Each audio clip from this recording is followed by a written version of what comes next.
Now, in a lot of senses, you'd say, well, that does continue, and I still continue to function as their mom, their dad. I love them. I'm doing what's best for them, and that's true. But the difference is we treat our guardians as decision makers. They are the court-appointed representative to make decisions for a person. They get authority from the court. It comes from us, and you cannot delegate that authority. That's a question that comes up sometimes. Can I do a power of attorney? I'm getting older now. I want my grandson or I want my nephew or whoever to do this. You cannot delegate your powers as guardian because they come from the court. So that's important to know. Slide, person or group appointed by the probate court to have care and management of the person or estate or both of an incompetent individual ward. And it says group. Well, what is a group? Well, a corporation that's authorized by law to be a guardian can also be a guardian for someone. So it doesn't just have to be an individual, it could be a corporation. We have APSI that often serves as our guardian. So what is incompetence? It's any person who is so mentally impaired as a result of a mental or physical illness or disability, as a result of an intellectual disability, or as a result of any chronic substance abuse. And that person is incapable of taking care of their person or property. We see all kinds of examples every day. At the age of 18, of course, those with an intellectual or developmental disability, all the way to individuals in their 80s who have dementia or any long-term effects from any stroke or traumatic brain injury, and of course everyone in between, mental health issues with schizophrenia, bipolar, and depression. So really the definition of incompetence is extremely broad of examples that we could give you this evening, but this is the legal definition of that. So there are two types of guardianship powers that you can have, and actually three technically, but you can be guardian of the person. That is, your job would be to protect and control the person of the ward, to authorize medical and professional care, counseling, treatment, or other services, placement, living arrangements, educational decisions, and to provide suitable maintenance for the ward. In other words, care, provision, the basics, food, clothing, shelter. Guardian of the person, essentially, where does this ward live? What kind of medical care do they get? Do I authorize this doctor? Do I authorize this facility? That's the duties of a guardian of a person. Guardian of the estate is money. In other words, my job is to manage the ward's estate, to make financial decisions on their behalf. It has many more filing requirements. It's more entailed of a guardianship, and it's usually not necessary if the primary income only is Social Security. So when you're guardian of the estate of a ward, you're essentially handling their money. Just as if you were that person, you are handling them, you're writing the checks, you're paying the bills, you're paying the facility maybe where they live. The last point is sort of key. Often folks come into the court and they think, well, I need guardianship of the estate because I want to be the representative paid for Social Security. But that's the only asset of that person. As a rep payee, you don't necessarily have to have guardianship of the estate. You may want it for many different reasons, but you don't have to have that.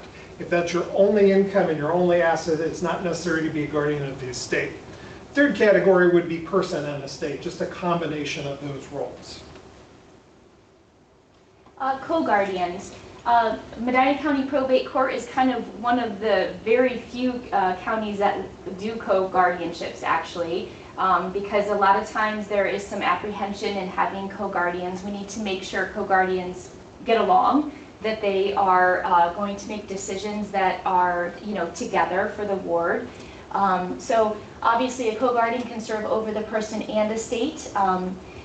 The guardian is usually the same person, but it also can be divided up. So like if you could have a guardian over the person, you could have a guardian over the estate, and those could be two different people.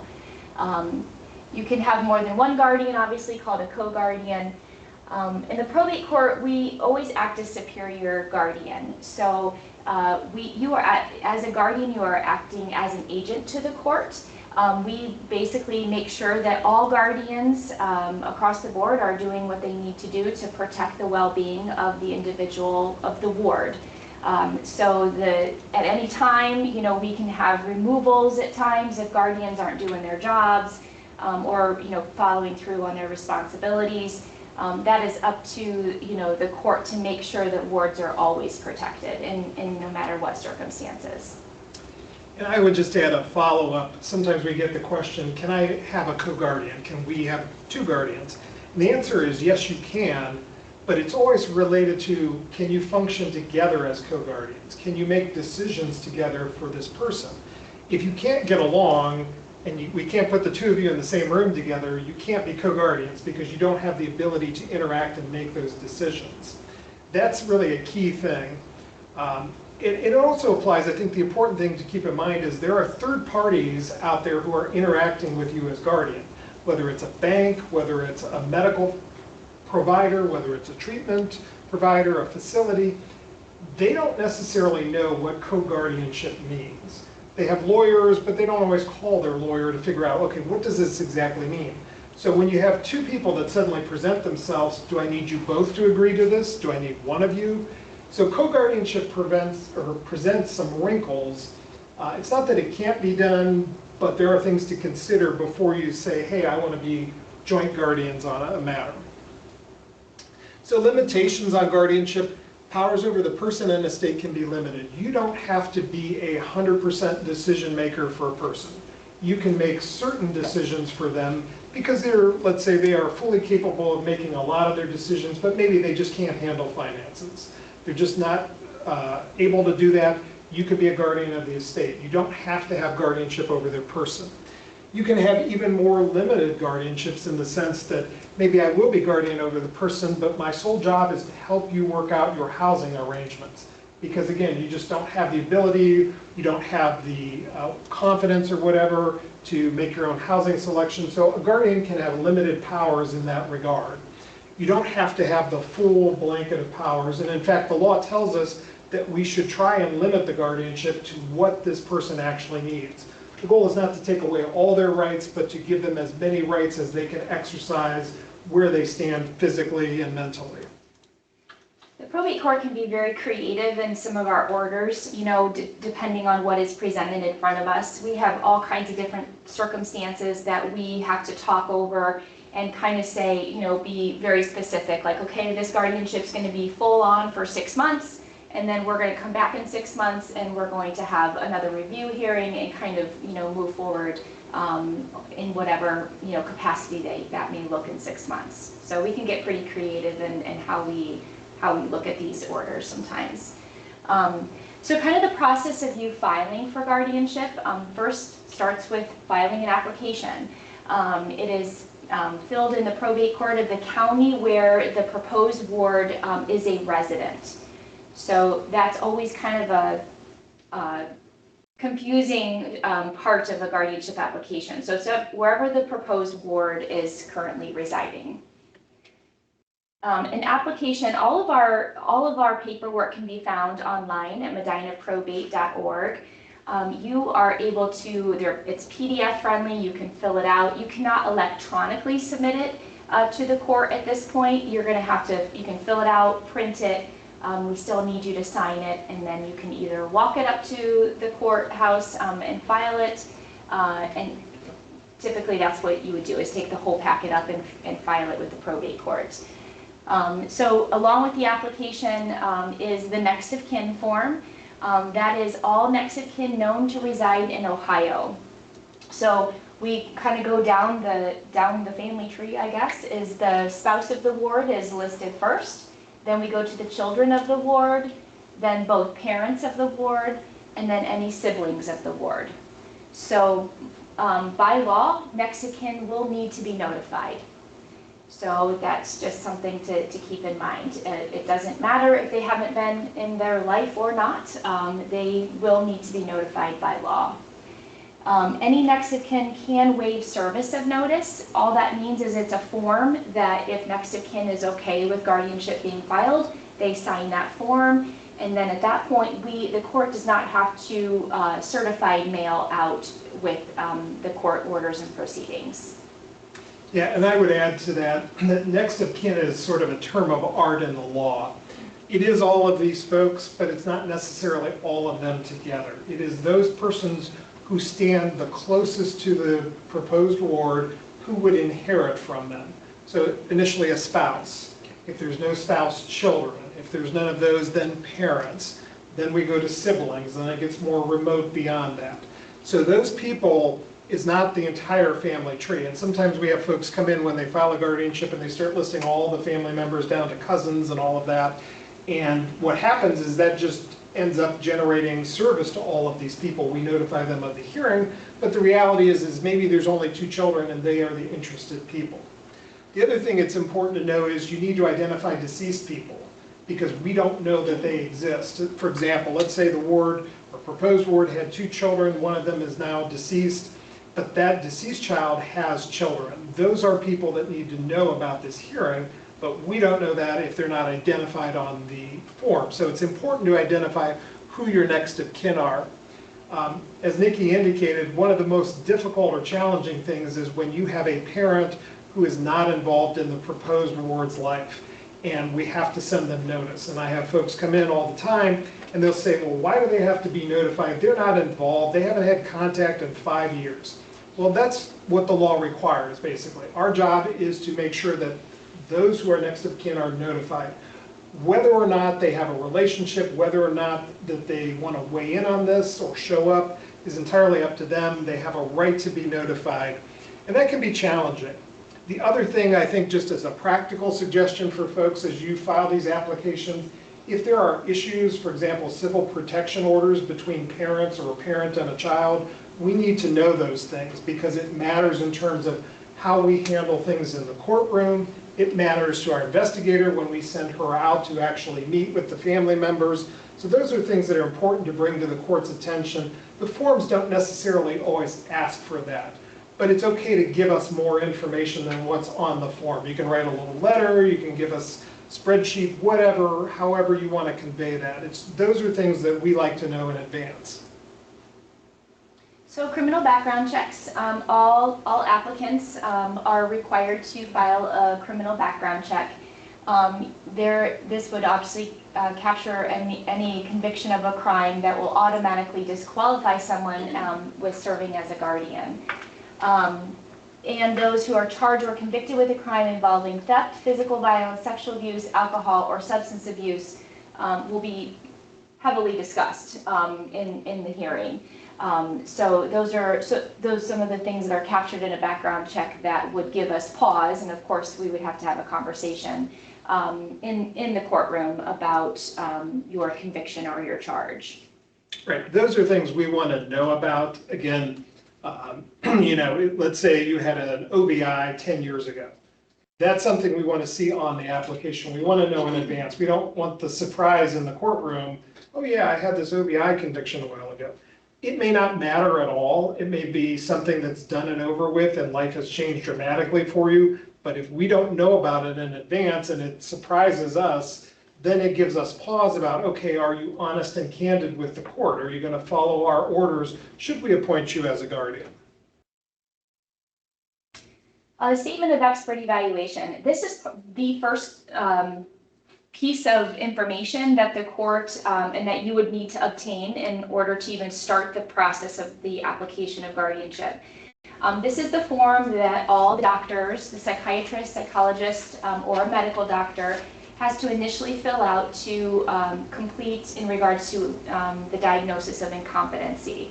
So it is a 4-page document that is completed by a licensed physician or a licensed clinical psychologist or psychiatrist, not a nurse practitioner, not a certified practitioner. Hopefully maybe someday that may change within the system, but right now it has to be on your application. It has to be a licensed physician or a licensed psychologist or psychiatrist. We need the original document. It needs to be signed and dated, of course, and it needs to be completely filled out. Obviously, some experts' evaluations are better than others in terms of the information. But those are the 3 key points that the court is looking for. You can't even start this process without this form. Because this, again, the doctor is the big piece in determining the diagnosis of why you're even filing for guardianship. Right, and I would, just to jump on that, I would say that this statement of expert evaluation, this is your evidence that this person is incompetent, that they are in need of a guardian. And that's why it's so critical for the court and for us when you file this, is that if you don't have that, you essentially have a jurisdictional defect in your filing because we don't know that this person even needs a guardian. So that is the importance of that statement of expert evaluation. So hearings, you can file for a child for an adult guardianship before the child turns 18. However, the hearing will not occur until they turn 18. And the reason being is that we have jurisdiction over adult guardianships. If you're coming in before they turn 18, that's a minor guardianship. That's a different animal. It ends at age 18. So that's not going to give parents what they're necessarily looking for. The court investigator is to serve the proposed ward with notice of a hearing and advise him or her of her rights. I'm going to let Nicki talk a little bit more about that. I think the important thing for you to know is that she has to come out and make a personal visit. She needs to communicate with the ward in a manner they're able to understand. So they can't be holed up, or they can't be, well, they don't like visitors or whatever. She is very skilled and accustomed in this. She has to make that contact because she is the eyes and ears of the court. She is the person who is saying, okay, I've had contact with this person. I've seen them independently of what the applicant is representing, independent of the statement of expert evaluation. This is sort of the court's investigator to look into the situation. Yeah. So once you file your application, we then set a court hearing date. So within that time period, you will hear from me. So I basically give you, I call you, we set up an appointment, and I obviously, my main purpose is to talk to the person that you're filing for guardianship for. So when I arrive, obviously I'm at a lot of people's homes every day. And I understand circumstances, I understand, cognitive impairments, and I understand, that they may or may not understand what I'm saying. So I try to make it as simple as possible for those who have some pretty complex, cognitive deficit. So I come to your home and basically I serve notice to the ward. I tell them when their court date is, I tell them who is filing for guardianship, and then they do have legal rights when it comes to you filing to be their guardian. They have a right to attend the hearing. They have a right to have their own attorney represent them. They have a right to not agree with you filing for guardianship. They also have a right to have a second opinion on the expert evaluation filed by the doctor. And they also have a right to look at any transcripts or documents coming from the court. So they will be told their rights. During that time, I kind of assess, of course, the understanding of them and, kind of interacting with me about how much they understand. All of that goes into a report. It's a 7-page document that I put a report together. The magistrates and the judge has that prior to the hearing, so they kind of know the proposed ward on paper. They kind of know what my recommendations are and any issues that may have come out of that visit. So that's usually the only time you'll have a court personnel in your home or in a day program seeing, unless there's other special circumstances. But we make our visits fun, so it's really not that intimidating. So. Yeah, and proposed wards are welcome to come to court. They don't have to stay at home, but they also don't have to come if they don't want to. For some of them, that's a traumatic experience. They do not want to be in a courtroom, and that's okay. Some of them absolutely want to come in, they want to talk, and that's great. I love interacting with them, hearing what they have to say, because this is all about them. This is their life, and we're appointing someone to make decisions for them, so we want to hear from them. Applicants don't have to be represented by an attorney, but it can be helpful. There are a lot of forms to fill out. They are not complicated forms, but they ask a lot of information. And you remember a few minutes ago we talked about the next of kin issue and who are your next of kin. That's something a lawyer could help you with significantly. So you're not writing down 22 names and you really only needed 2. Attorneys are helpful. They can give you guidance. They can tell you, hey, this is how you might fare in court. This is how you might succeed. Yes, I know you have a prior conviction for a crime, but this is the impact I think it'll have. questions that you can't ask the court, an attorney can answer for you.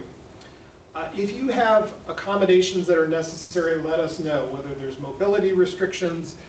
One of the things we have at the courthouse now is we have the hearing loop, which allows folks who have hearing aids to come into the courtroom if they're newer hearing aids, and their hearing will immediately pick up the signal that's being broadcast through the courtroom. If they have an older set of hearing aids, we give them sort of a little box, just like I have for my microphone. It's a receiver, and they can still pick up the signal. But if you need that kind of an accommodation, we can make that for them. The proposed ward, as it says, has the right to be present and to have anyone there she wants. So anyone is not just family, it's friends, caretakers, providers, whoever they feel comfortable with in the courtroom. These are public hearings, they are open, and that's another key point I think to just keep in mind is there's nothing closed about these guardianship hearings. You have, anyone in the public theoretically could walk in and say, I want to sit in this hearing. It's not confidential. We get into matters that are highly confidential and might be damaging, then I may close the courtroom and restrict people who don't need to be in there, but they are public and open hearings. Requirements after the hearing. So once you have your hearing with the magistrate, you will take your oath. After that, you will get your letters of authority, letters of guardianship in the mail. Those, and I talked to all applicants too about what, the time stamped in the upper right-hand corner of your official document of guardianship is like your birth date to your guardianship. So in a year from that date is when your reports will be due. So you're required to do 3 reports every year. They're very simple, especially if you're, in the ward's life every day. The first report is a guardian's report. The second is an annual plan. And the third is another expert evaluation will have to be done by the doctor.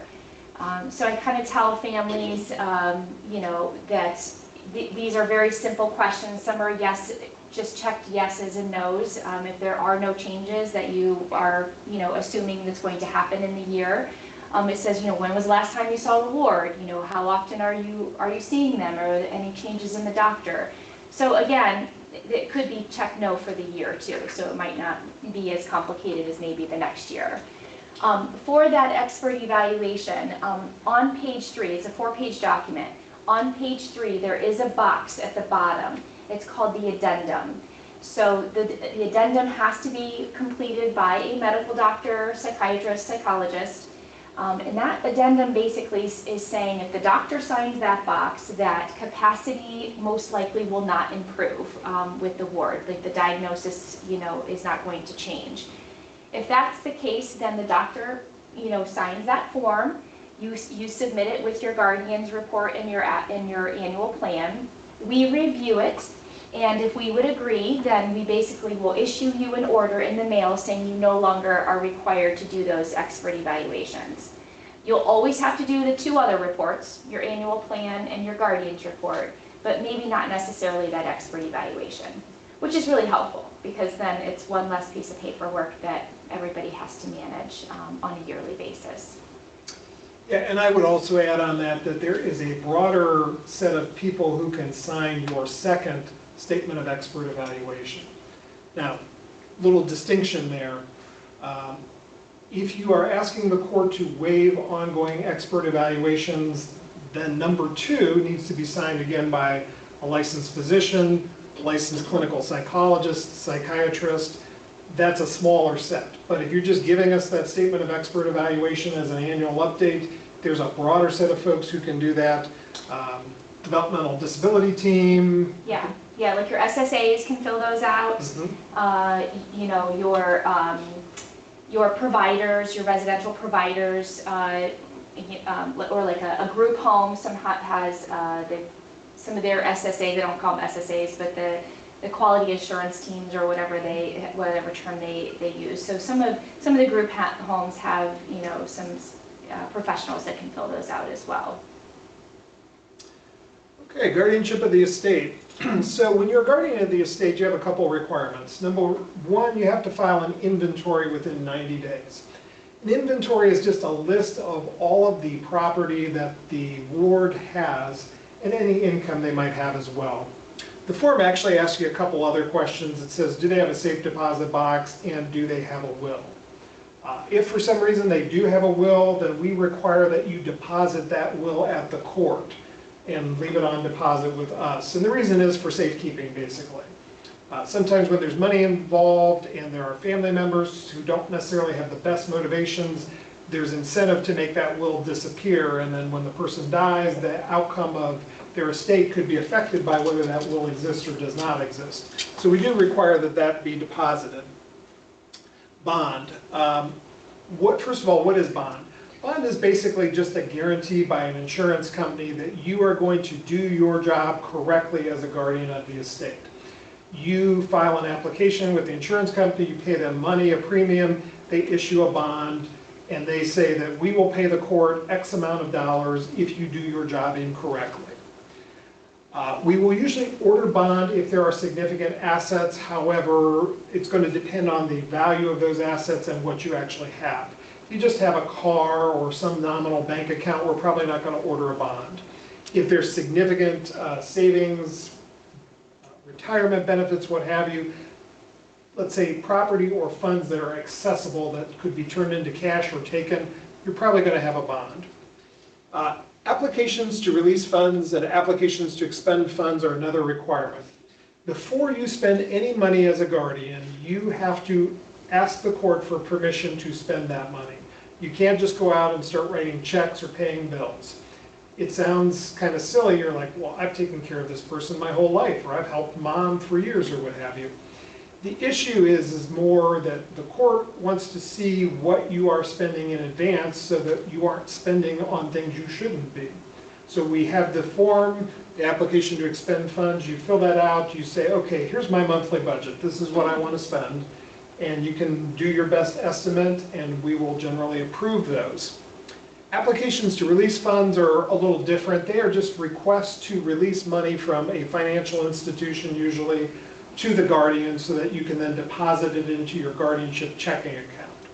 Most guardians of the estate are going to have a guardianship checking account. This is a separate and distinct account from the proposed or the actual ward's account. And the reason being is because you don't necessarily want the ward having access to that money directly and using that money while you're also spending that money, because things can then go haywire and now the account goes NSF. So that's why we create guardianship checking accounts. We want you to have control of those funds. Application to release funds will get you the money. Annual accounts are basically your report to the court about what did you do with the funds for an actual ward within the last year. So an account, basically, think of it as sort of your year's worth of checking account or bank statements. It's going to say, okay, here's what we started with at the beginning of the year. Here's the money I got in, Social Security, maybe wages. Here's what I spent out, housing, medical bills, etc. And then here's the balance that's remaining on hand. It functions just like a checkbook. It's there for you to report to the court to show your work, essentially. So these are public records again. We require that you submit bank statements with them because we want to see some verification that what you're telling us is true. A lot of times those could be statements from financial institutions, not just banks, but they could be investment accounts. All depends on what you have. So requirements after the hearing. So for training, all guardians related to wards by blood or marriage are exempt from the 6-hour guardianship fundamental training required by the Ohio Supreme Court. It's actually a really great training, the 6-hour training, but again, if you are by blood or marriage, you are exempt from taking that 6-hour. Guardians related by blood or marriage will take a local training in lieu of the 6-hour course. Basically, it's just me talking for the first half about guardian of the person, kind of what your requirements are, what your reports look like, and then the second half of that training would be if you have authority over the estate. All guardians managing assets through the guardianship will also need to take a 3-hour continuing education class each year as they serve as guardian. So as we know, things change constantly, so this is one of the reasons that if you're managing assets that you do have to continue to take a 3-hour guardianship training. And just, if you're trying to remember all this, keep it simple. If you're managing money, you've got to do the 3-hour training. If you're not managing money and you're related by blood or marriage, you've got to do our online training. That's the best way to kind of distill all that down. All decisions must be made in the best interest of the ward. So when you're making decisions, whether they're decisions about person, placement, medical care, or financial decisions, they have to be what's best for the ward. They can't necessarily be what's best for the family, what's best for the parents, what's best for the future inheritance or whatever. They are what is best for this person in that situation. You have to take into account the ward's wishes. In other words, you can't just say, okay, oh, great, thanks, but I'm doing what I want to do. You actually have to take into account their point of view if they're able to give that to you. We talk about ward-centered planning. In other words, you're doing things that are best for the ward for what they need, what their particular issues require. A guardian's duties are also to monitor and coordinate all services and benefits, including maintaining eligibility. That last one is important. If you are managing money and need to obtain Medicaid eligibility, and then you obtain that, your job as a guardian is also to make sure that you maintain that eligibility as long as the ward is eligible for Medicaid. So notices that come from Medicaid or the Ohio Department of Medicaid, you have to pay attention to those and deal with them. You might say, well, I don't know what to do with these. That's where the attorney comes in. You can ask for legal advice, talk to an attorney to help you with that. But that is a key aspect, because if someone gets bumped off of Medicaid, bad things happen. And then we are looking as the court at the guardian saying, what's going on? Why aren't you responding to these notices that are out there? Okay, I have an online question. Sure. In regards to the inventory of the ward, how are trusts in the name of the ward treated? Can the trustee also be a guardian? Good question. A trustee can be a guardian. You can wear multiple hats as a guardian. You can be a trustee, you can be a parent, you can be a guardian. Normally, if a ward has an interest in a trust, we require that that be listed on the inventory, whatever that is. And it might say, for example, beneficiary under the ABC trust. Sometimes we get wards who are actually the trustee of their own trust, and then that sets into motion a change in the trusteeship, and obviously there's a guardian managing that particular ward. But yes, trustees can serve in that role. The only caution to that is, as you start to take on multiple hats, you may have duties that are inconsistent with each other. The guardian of the estate's duties are to manage the money in the best interest of the ward. A trustee's duties are very different. Those duties are to manage the trust funds according to the terms of the trust and as the law also provides for trusts. So sometimes those two may be in conflict because your ward may not necessarily be the primary beneficiary of a trust. Requirements after the hearing. Obviously, as a guardian, you have continued reporting responsibilities. And that would include any abuse, neglect, or exploitation. You need to obviously let the probate court know if there's any abuse, neglect, or exploitation. I will say that the SSAs from the county boards they do communicate with me all MUIs that are happening within, if there's a ward that an MUI is happening, they will let me know that if they're under guardianship, so I can kind of review the MUI to make sure that if it included somewhat of the guardian's involvement, then we need to know that. There have been countless examples of us kind of being blindsided, I guess, as a court, and the county board having issues with guardians and we had no idea. So that's how we found that to be helpful, is just to review those MUIs coming in. If the condition of the ward has improved, which happens, and that's always a great day at the court, we can always review the need for a guardianship. So we can always come back to court and kind of, review the necessity of that. Obviously, you need to report if the ward has died. Or if there is a change of residence, you need to notify in advance, if possible. And obviously, if there's a move from a more restrictive setting, so from home to group home, home to nursing home, assisted living to nursing home, anything that's considered more restrictive, the court needs to be aware of that. And if the ward is now residing outside of our county, it may require the court approval in advance. Unless there's any other concerns for health and safety, we need to be aware of that. We also need to be aware if there's any lawsuit that's been filed and the ward is involved in that. And I would just add to that as well, that if your particular ward moves outside of our county, there is a good likelihood, if that is a permanent residence and it's not changing, that we are going to transfer that guardianship to the probate court of that particular county. And the reason being is that our court investigator is amazing, but we're not going to send her to Franklin County to go check up on a ward. We're not going to send her to Montgomery County to do that. It's not a good use of resources. And then what happens is if we have to tap the resources of that particular court, now we have to pay for that, which means we may charge the guardianship if it's the guardianship of the estate and there's actually funds to pay for that. So generally speaking, the theory is we want you under the supervision of the probate court where your permanent residence is. So if it's Medina County, great, we're happy to have you. But if you've moved to Summit County or Cuyahoga County, that court should be supervising you because they are more familiar with services in the area. They are the better court to have eyes on you, and it should properly be there. The other thing I'll comment on is just filing a lawsuit. That is a requirement. Before you sue on behalf of a ward, you have to ask the probate court's permission for that. You also have to ask our permission before you go and do things like sell their real estate, sell their home.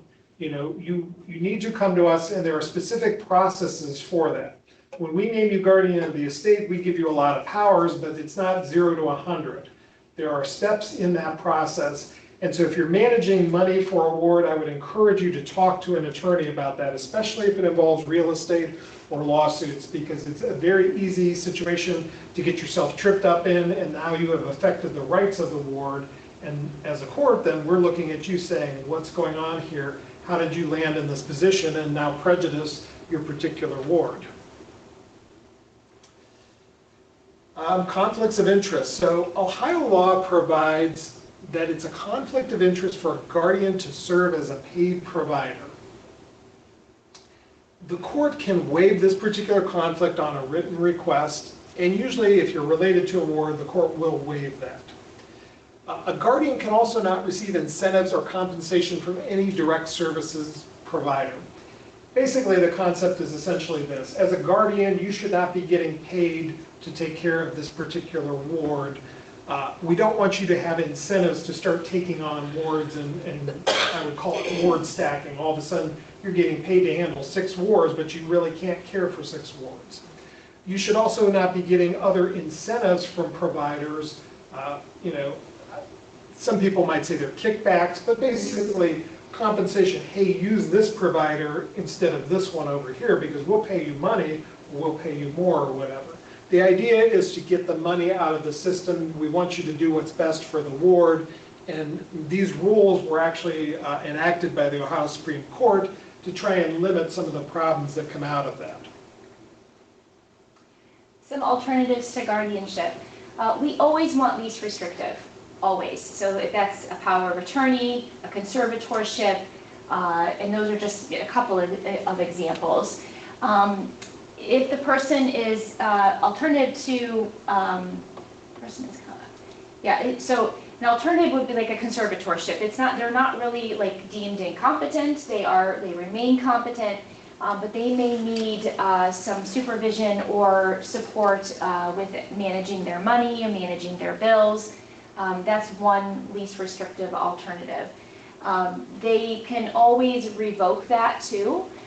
So that's kind of a voluntary relationship between the conservator and, I guess we still call them a ward. Sure. And the probate court, we manage that, but again, it's not an incompetency type of hearing. Think about mom and dad. Mom her mental faculties are still there completely, but she says, you know what, I don't want to go to the bank. I hate going to the bank. I hate going to the BMV. That's where conservatorship can come in, because we can empower a person to act on her behalf so mom doesn't have to do those things. A power of attorney also for healthcare and for finances is another least restrictive alternative. There's also the supported decision making. I think that the state of Ohio is sort of working on and trying to implement a more of a solid program and some forms to kind of, if that's the appropriate, place to be for that. So here's the definitions of conservatorship. It operates like a guardianship, including court supervision, but you're not required to do an expert evaluation. Again, it's not an incompetency, and they're not required to do guardians reports or annual plans. Powers of attorney, of course, healthcare power of attorney, durable power of attorney are an example. A representative payee for Social Security income or authorized rep for all benefits is another least restrictive type alternative. And I'll let you talk about the trust if you don't mind. You can have trusts that can manage money for a particular ward. You can have a special needs trust, you can have a Medicaid payback trust, a Medicaid pooled trust. You can actually have a living trust, irrevocable trust. These are just vehicles where a trustee manages the money for particular beneficiaries. And in this case, it could be the ward is your beneficiary. They handle the money, they make payments, sometimes they can pay providers directly. And so it takes the money out of the hands of the ward, but it's also a less restrictive alternative than guardianship of the estate over the ward. Having a good support system is very important, and supported decision making. Sometimes a particular ward can make decisions, but they need someone to kind of fall back on. They need someone to give them a sounding board. They can still make those decisions, and so maybe you have limited guardianship, but you are there as the eyes, the ears, the sounding board for this particular ward to help them make decisions and say, well, okay, well, wait a minute, I know you want to live in the penthouse, but you're on Social Security, you can't afford that. So the other thing I would caution you too, these are all alternatives, and they usually involve somebody else handling something for a particular ward. As you start to take on all these different hats, if you're a guardian of the person or estate, you have to ask yourself, am I now taking on multiple duties that are going to put me in conflict in one of these roles? As power of attorney, as trustee, as a guardian of the person, is all of these jobs going to make me at a point where I'm making a choice that's against one of my other roles? So contact information. Obviously, you talked about our website. Our website is extremely helpful. We have all of our forms. We have all of an outline of what you need to file for guardianship. Again, that's medinaprobate.org. So you can find all of our phone numbers, addresses. We are located on the fourth level of the new probate courthouse, which is on 225 East Washington Street. So you basically go up to the 4th floor, and it is juvenile and probate court. So there's 2 different windows. It's very easy to go up. All of our forms are also in the hallway. So if you don't have a printer at home, you can always grab the packets out there as well. And I would just kind of add 2 things. Number 1, the clerks cannot give you legal advice. A lot of times folks come up to the window and they're like, how do I fill out this particular form? The clerks are going to be like, we can't do that, because that's essentially the practice of law under the guise of helping you. People are saying, well, I don't want you to be my lawyer, I just want to know how to fill out this form. That's still considered the practice of law in certain contexts. So the clerks are going to tell you, we cannot help you with that. If you come into the courtroom and you ask me, well, how do I do that? I'm going to say, that's not my role to help you fill out this particular form or to tell you what to do. When you're a guardian, your job is to sort of make the decisions for a person. Ultimately, the court is the superior guardian, and if we need to step in and make decisions or overrule your decisions, we'll do that. But what I can't do for you is walk you through the entire process. A lot of times folks are just kind of stuck in a little bit of a quandary, and I can help them out of that quandary by an order and kind of get you to where you need to go. So ultimately you get to the hearing on your application, or you get the matter addressed that you need. But what I can't do is be your lawyer. So if you find yourself in one of those situations, you need to have a consultation with an actual lawyer who can help you, who can give you free advice, or if you pay them, you know, you're getting the advice then that you need, as opposed to me, who can only give you limited comment or advice. And it's not even really advice, honestly. The law says I'm not allowed to advise you and give you things, but sometimes in the context of a hearing, if I say, hey, you didn't file the next of kin form, it sounds like advice, but it's also telling you file the next of kin form so that you can get where you need to go. But it's important to keep that in mind. We all have our roles in this process. We talked today about what guardians' roles are and how they interact with other folks in the process. The clerks and the court also have roles in that process. Our roles are very different. If you need information, I often tell people, talk to Nicki. She can a lot of times have free conversations with you, point you in a direction for resources or help that the court may not necessarily be able to do, just simply because we don't have that information, and she has access to a lot of other information. So that is our presentation. Any questions online or from those here in person? Yes? So just to be clear, Oh, they're going to get you a mic.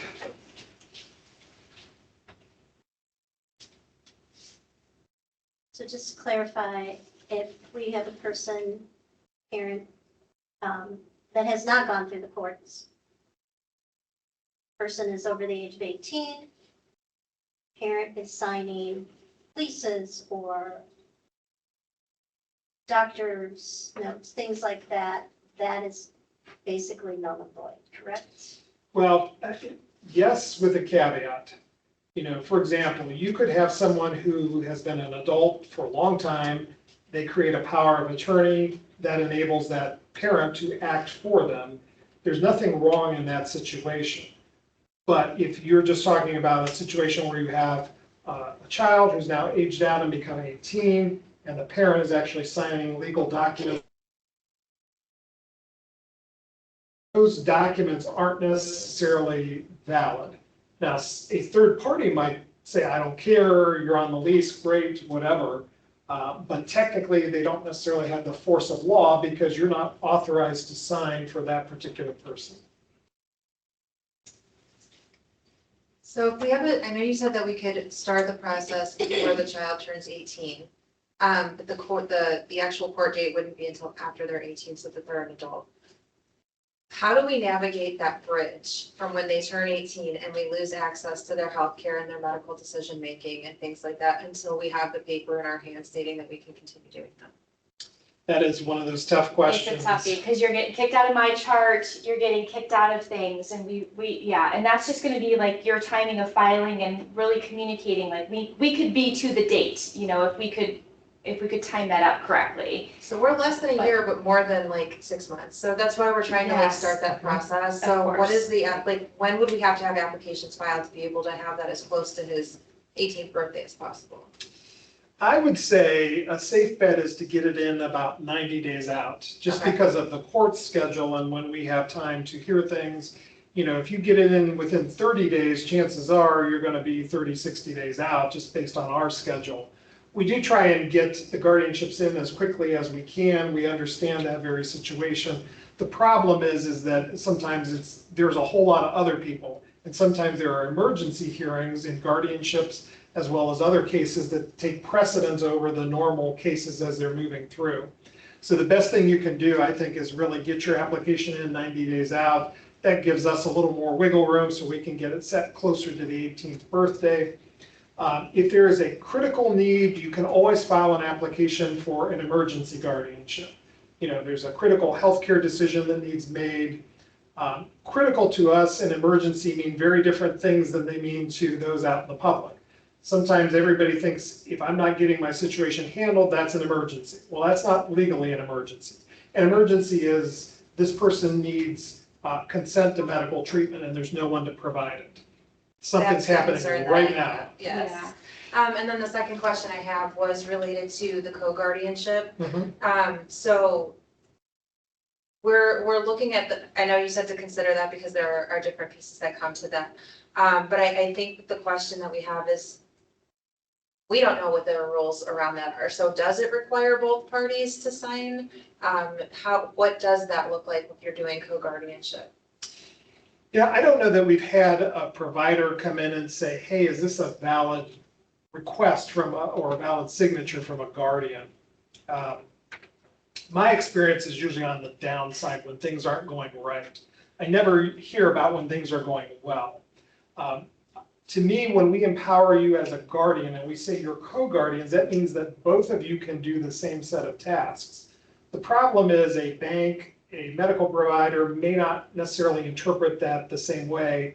And a lot of times it's hitting the frontline people, not the lawyers, but the office manager, the branch manager, and they're having to make a judgment call.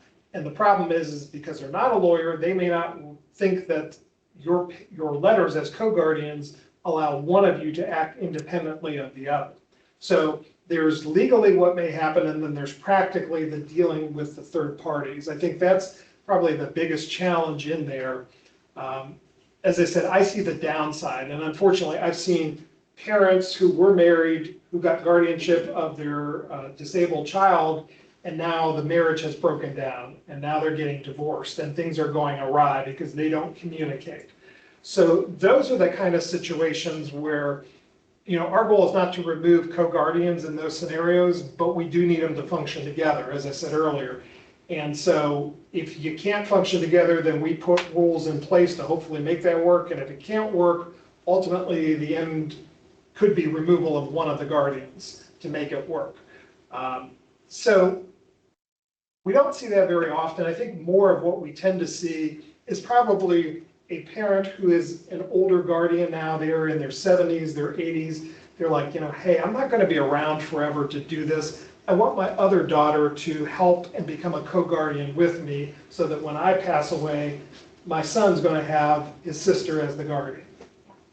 And serving as co-guardians, like if you're cohesive together and making decisions, together, practically with reports, you just both sign them. You don't have to do separate reports, you just both sign them. And if you don't, we'll send it back and, you gotta kind of redo it again. But that's just on a yearly basis, kind of what it looks like. And I will tell you the lapse, of course, you're not the only one that's been concerned about that lapse of time between a court hearing and getting your letters of authority. And I would say that a lot of families just communicate with their primary health system and just say, hey, we're in this process.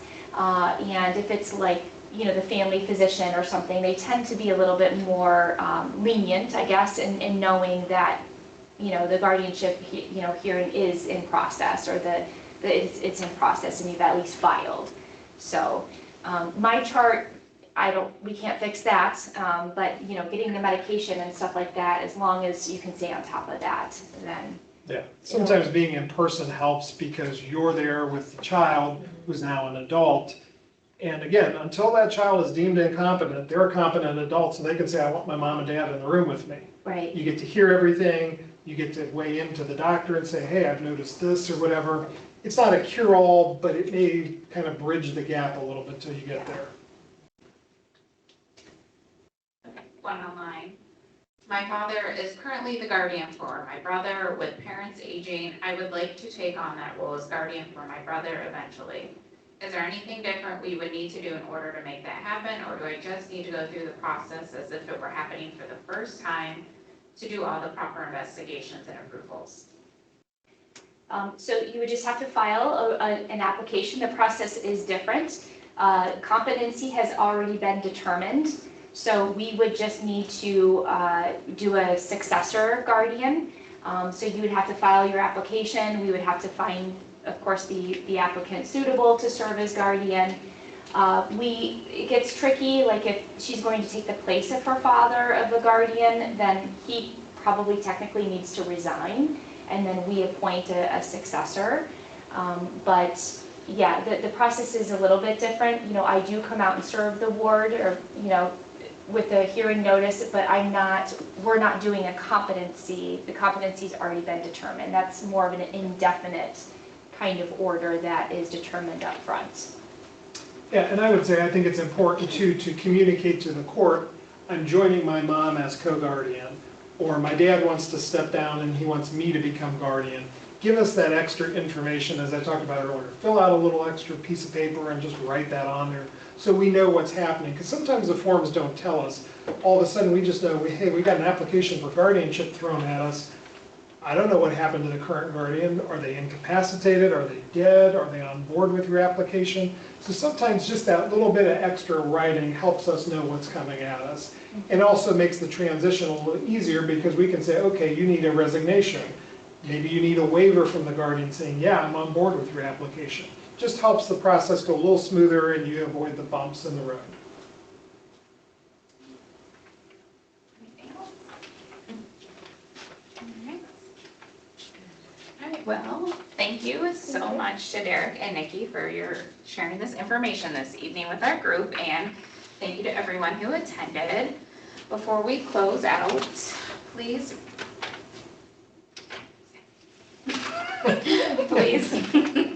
please review some upcoming events up here. Really short notice, tomorrow afternoon we do have a provider fair right here from 2:30 to 4:30 if anyone's interested in coming out to meet providers in the area. So you can, I have a few flyers in the back as well for some of these upcoming events. And you can also visit our website at mcbdd.org and go to our calendar to find them. I put a survey link in the Q&A box for anyone online to go ahead and fill that out. Or we have a QR code right here if you would mind filling that out tonight. But it will also go out with your follow-up email in about another week where we will have a link to the presentation as well as the slides from this evening so that you have the information. So remember, if you don't see the email in about a week, to go ahead and check that spam folder, because we know how emails love to put things where they want to. Otherwise, have a great rest of your evening, and again, thank you to everyone. Thank you all. Thank you. Thank you.